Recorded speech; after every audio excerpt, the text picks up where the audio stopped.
Hello everyone and welcome back to another Rise of Kingdoms video. I am RoyalMixGaming and today we're going to be talking about the two new infantry commanders, and I'm also going to go over the system update that they're going to be doing in the next week or so. I think it's around April 6th, which is on my birthday. They're going to be doing an update and I'm going to review that as well and give you guys that information. So these are the new infantry commanders that the Rise of Kingdoms community and developers have released just today. And their names are Scipio, Africanus, and Flavius, Octavius, or I'm not sure I can't say that word. I can't say it. Adius or something like that. These are the two new infantry commanders, so we're going to review their skills. I'm going to give you the best pairs that I think would be good for both of them, and then we're just going to kind of talk about them in general, and then I'm going to quickly run over the update notes. So we're going to start off with Flavius first. He is an infantry garrison and skill tree commander. His primary skill deals direct damage factor up to 2300 to the current target if the target has been reduced to 50%, or fewer units remaining, deals continuous additional damage factor up to 150 for 3 seconds. So that is a very high damage factor, 2700 some damage factor to the current target, and is a very high damage factor that most commanders don't have, higher than the Nevsky, and it's pretty high damage factor for any commander at all. So that was his primary. His second skill is increases infantry units attack by 15%. When troops are only garrisoned, infantry units defense is increased by 15% and health is increased by 15%. So you're only going to get 15% attack in the open field. The other two, defense and health, is only for garrisons only. So he's mostly strictly for garrison, but he's still pretty good. His third skill is increases troops counterattack by up to 20%. When troops are garrisoned, again, normal attacks inflict a debuff on the target that increases the damage they take from infantry by 1% for 15 seconds, stacking up to a total of 10 times, so 10% additional damage from infantry, and this effect triggers once every 10 seconds. So it's going to help you a lot on very long rallies at a pass or something like that, or on a flag. If you're doing one for like an hour, you're going to have a lot of extra additional damage over time. That's going to help you out in those really, really long and gruesome rallies. His fourth skill is increases all damage dealt by 10%. Very common thing for rally and garrison commanders to have all damage increased by 10%. When launching a normal attack against a target inflicted with an additional damage effect, there is a 100% chance at the top tier 5 out of 5 of this skill of inflicting silence for 2 seconds. This effect can trigger once every 7 seconds. So that's going to trigger pretty much every time you're about to cast a skill. It's going to trigger and you're going to silence either your primary or secondary commander of your target at least once every time. They're pretty much every skill cycle. That's about every skill cycle roughly is when that's going to happen. So XY is going to get slowed down quite a bit by that silence effect. And then his expertise decreases all damage taken by 10%, which is even 10% more stats, kind of, instead of increasing all damage, he's decreasing all damage, which is good too. So he's technically getting like 20% of good stuff for that. And when he uses an active skill, there is a 30% chance of inflicting 2 stacks of a debuff on the target troop. Each stack increases their damage taken from infantry by 1% for 15 seconds, stacking up to 10 times. So I don't know if this is going to stack with this skill here, where it is 10% here and another 10% here, so a total of 20%, or if this is just improving upon that skill, which I would think that it's improving upon the other skill. I don't think they're going to give you 20% extra damage over time. I think they're going to give you 10%. I don't feel like they're going to give you 20%, but they could. It does say new skill, but I think it might just be... I mean, they do have different names, so I guess it could be up to 20%.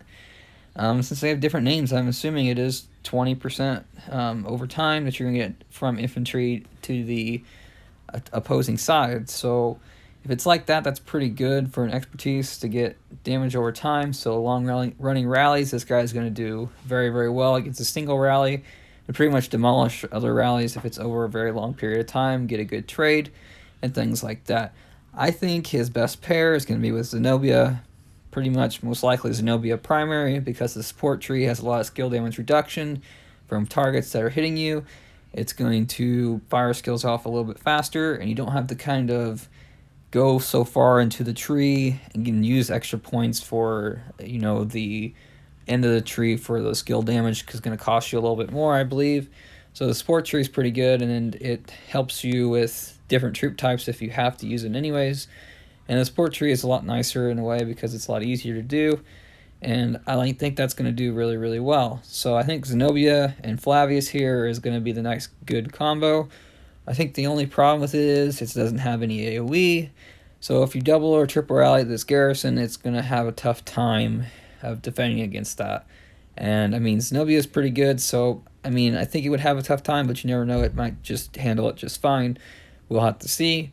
But I think this is going to be kind of negating Nevsky a little bit, simply because this is going to basically even the playing grounds, where this guy has a big damage factor, does big damage, and is going to basically hit him back. So once Nevsky's hitting him, he's basically hitting him back with just as hard, which is basically evening out the rally pairs and garrison pairs right now, which is fine. I would say the archers, if they can be immune to silence, might do something good, but I don't think that something like Amani is going to work. So we'll have to see what happens. I think the rally pair that's going to happen is Attila and Nevsky, because you are going to be immune to silence, because Attila is immune to silence, and so that Nevsky can keep hammering those skills out as fast as possible. You're not going to be swarmable, and it's going to be probably an even trade. Might be a good trade. We have to test it, but I would really want to see how Gilga's going to do against this. He will be silenced by this stuff, but I think that he's still going to do pretty well against Zenobia, simply because it's full infantry. So we'll have to see how that goes. A lot of testing is going to have to be done, but I think I know somebody that will max most of these commanders, at least one of these commanders probably within a couple weeks after they come out, after MG, since he is from MG, and then we can test them out and see what happens. So then the second commander we're going to go over is Scipio Africanus. He is the legendary version of the epic tier commander Scipio. His primary skill is deals direct damage up to 3 targets in a forward fan-shaped area. Damage factor 2000, so identical to Guan Yu. Damage dealt to each target is reduced by 15% for each additional target. Common thing that we have nowadays for most commanders. Successfully hit targets also suffer 30% reduced health for 3 seconds. So this is slightly different than what Guan Yu does. Guan Yu silences the target and has, I think, an attack reduction of 20% or 30%, something like that. A chance of it, which is not, this one's like 100% chance. The other ones I think is a chance from Guan Yu. So health is obviously better. Health reduction is pretty good. So that's his primary skill. Second skill is increases infantry units attack by 40%. I'm pretty sure Guan Yu has something similar. And their march speed by 15%. They also gain an additional 10% march speed outside of Alliance territory, which is going to help you a little bit, but it's not much. Still going to be slow because it's infantry, obviously. So he's going to be similar to Alex and Guan Yu, kind of mixed together. His third skill is increases infantry units' health by 20% when you are attacking other troops. So you have to actually be actively attacking your opponent to get this 20% health. And then it's going to grant each attack a 10% chance of dealing a continuous damage factor of 500 over 3 seconds, and this effect can trigger most once every 8 seconds. So it's pretty similar to kind of like what Guan Yu does, like I'm referring to before. Guan Yu has additional damage factor, I think it's 1,000 and 1,400 for like when he hits a target or hits multiple targets, he gets a chance to do more damage to the current target of like 1,000 and 1,400. So this is pretty similar to that, except this is going directly on that target and it has an instant proc damage, and it's just going to go boom, boom, boom, and hit them 3 times. It's not like for any skill, this one, just as soon as it procs, it's going to just keep hitting you. Zenobia has the same thing, and it's pretty nice if you're hitting a target and you can get an instant proc and they get hit by 1,500 damage factor and you can run away. So that's pretty good there too. That's a nice effect, similar to Alex and Guan Yu. They have similar kind of things going on. His fourth skill is when troops are on the map and they take skill damage, there's a 50% chance of reducing that damage by 30%, and forming a shield that covers up to 3 allied troops for 3 seconds, damage factor 500. This effect triggers once every 8 seconds. So I don't know exactly how big a shield Alex has offhand, but when he gives to his ally, I don't know how big it is. It's probably pretty similar. It might be smaller, but three different allied troops is pretty good. So that's going to help out all, basically yourself probably, and then 2 other friendly units, which is nice to have. And it's going to make you take less damage basically. So I would say it's pretty good. And then his expertise is increased scale damage by 10%. When the target is silenced, rage grows 30% faster. Now, the way this is worded is it the target that's getting faster rage gain, or is it him? Is Scipio actually gaining rage? I would assume that it's the March it's going to be Scipio that's getting 30% faster rage. But the way they word it is when the target is silenced, rage grows, which is kind of like saying when Artemisia's skill, it says when her expertise is like the target deals 15% more skill damage or something. It just sounds slightly different. So it's kind of worded a little bit weird to me, but I do believe it's probably Scipio that's going to get the extra rage gen, which really in a way doesn't really need it. I mean, it's 30% extra rage gen. You're already going to rage cap because of the skill tree.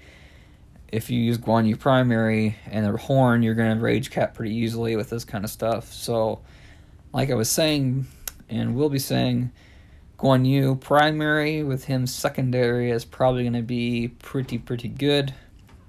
I think other pairs for him could be him primary with Alex secondary.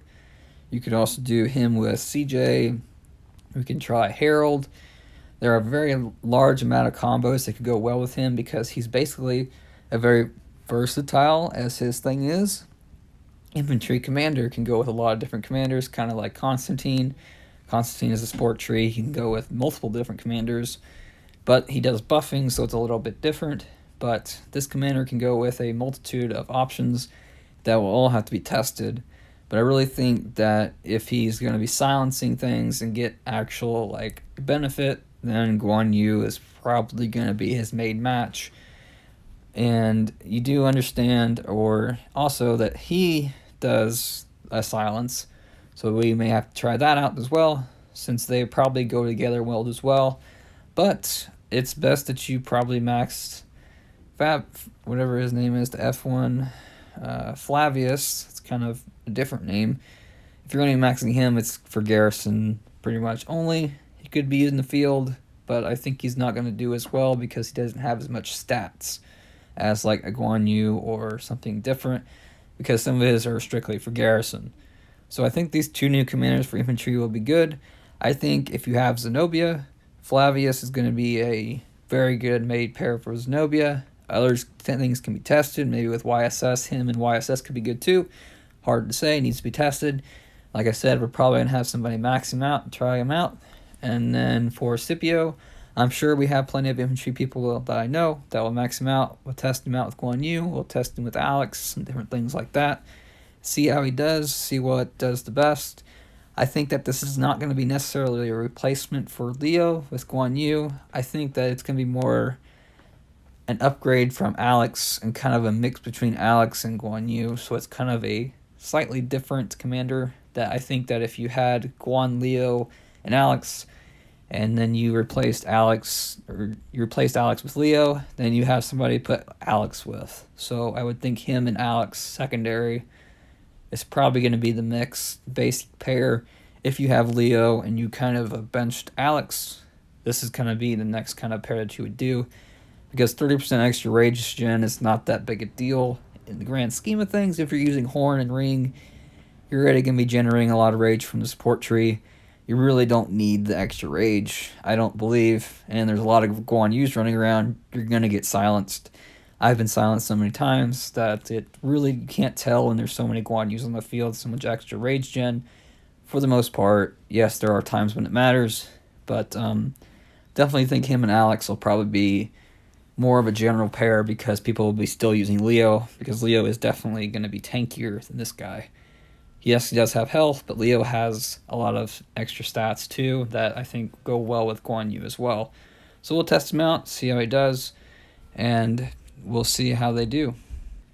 So back in game here, we're going to run through the update notes really quickly just to read them off to you and see if I see anything too big a deal. extravagant events will go live within a week after the update. They plan to update on the 6th of April, my birthday. Also, our Pass 7 opens on my birthday this next coming Wednesday, not today, but the next week in 7 days, basically.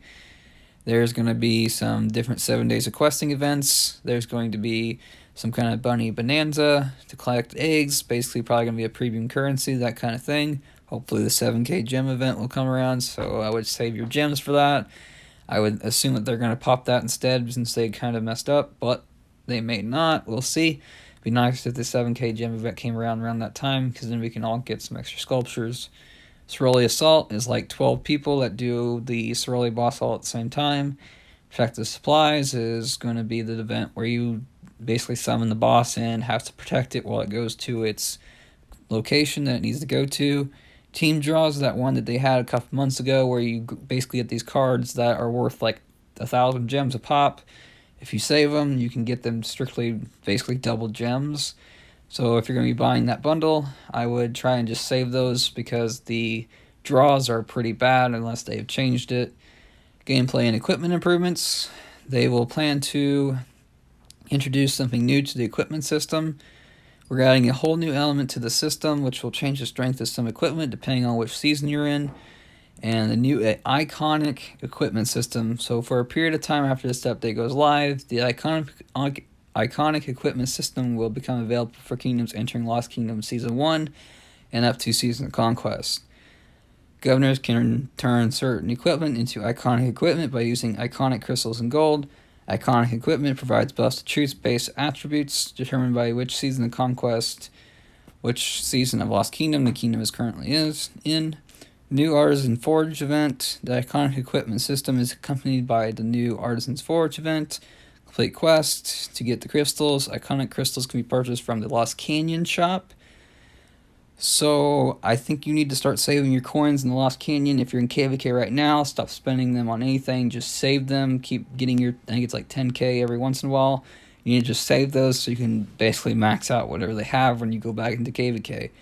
Rewards for Crystal Quest event have been changed. Some speed ups have been replaced with iconic crystals. So I'm not sure exactly what that is. Rewards for the Crystal Quest event have also been changed. So maybe that's some quests from KVK that you do that they've gave you some iconic crystals instead. I'm not sure. Lost Kingdom Desert Conquest KVK improvements. They have changed, now available. Added new buffs effects for level pass 4's troop entering the Sea of Death from a level pass 4 will receive a huge buff to march speed. Problem with the Desert Conquest KVK is you are walking 30 minutes to an hour to get to the fight, so hopefully they give you like 200%, 300% march speed, cutting down the 1 hour march time into 10 to 15 minutes. If it works like Olympia, as soon as you engage in combat, you lose all the march speed, so I think that would work much better. They've improved map balancing, adjusting the coverage of holy sites and bastions, reduced difficulty of Lost Kingdom Chronicle Quest, and they hope that will help the Desert Conquest KVK. I think they're going to have to add a little bit more to it to maybe fix some of the things. So I hope they kind of move some things, maybe make some of the areas bigger to help that out. Champions of Olympia improvements. Basically, they're adding a new map. There is equipment materials choice chest can now be exchanged up until the Glorious Gold League, so I think they lowered that. Protective Supplies. We've designed a new challenge, Armed to the Teeth, from 25 to 30 level limits, and then you can claim all non-rewards up to from 20 stars. Heart's Desire event will begin when Legend Tower becomes available. That's where you get the 5 different commanders, calves, infantry, archers, and leadership from the sovereign keys that you can use. Other changes. Added a notice for Season of Conquest. Let's see. Added the ability to cancel Ark of Osiris practice matches. Added more achievement quests. And then they improved the troop return scrolls for KVK 1, 2, and 3. You get some different notices for the Mightiest Governor event. Changed the method for acquiring the Hidden Lotus theme. I think it's for jumpers, things like that. You can get that in different ways. When governors creating new accounts and kingdoms launch past the 9th of April or later, so you can get that skin in a different way. It's an epic skin. So that was a pretty good, I think the update's going to be pretty good. We're going to have some new events coming. We're going to have some improvements to some things. The iconic equipment system is going to be kind of weird, so we'll have to see how that goes. I hope that it's not necessarily too powerful of a buff, because we have whales with special talented everything, and I don't know how the balance of the game is going to shift if they basically say, here's the special talented version of that with 10% more stats or something like that. Like, I feel like that's adding too much power to equipment. So hopefully this is more just base stats like health, defense, and attack. Maybe they add slightly more to the lower tiers like the epics and the blues and the greens, so that maybe some of the lower players earlier in the game can get more buffs much faster so they can compete with higher paying players. That is my hope, but we'll have to see how that goes. The update's in about a week, and then we'll be testing some things out. New commanders will come on probably the next Mightiest Governor for archers, I think it is. We'll be trying them out. Hopefully we can get some people to max them out and test them out for you. So those videos will be coming as soon as possible. So I hope you guys enjoyed this video. Learn some stuff about the new commanders. Learn something about the update notes that you didn't know already or didn't read. And I hope you guys enjoyed this video. I will be going live next week on Wednesday, like I said, for past 7. So tune in for that. So thank you guys for watching this video, and I'll see you on the next one.